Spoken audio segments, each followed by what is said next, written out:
We are driving through Southampton during the great blizzard of February 2026, and it's snowing, and we're going this way. Anyway, this is what it looks like right now. You could see that it's snowing, and the town is still alive, and I think I can make a right on right here after I stop, so I'm gonna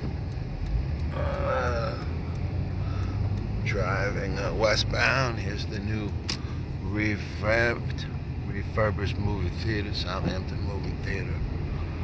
Yeah, it's open for business, but not on Sundays, I believe, because I wanted to go today.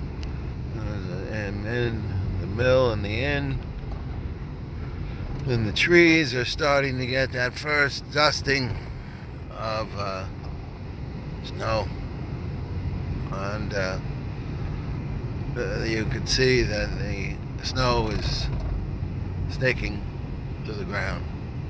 As we passed the church and the steeple, Diana Ross and all the people, as I like to say, back home. And happy Sunday, and enjoy the blizzard here in the heart of the Hamptons. Dick Nosey, aka Midnight, your humble servant, signing out. Happy blizzard. To all, a good night.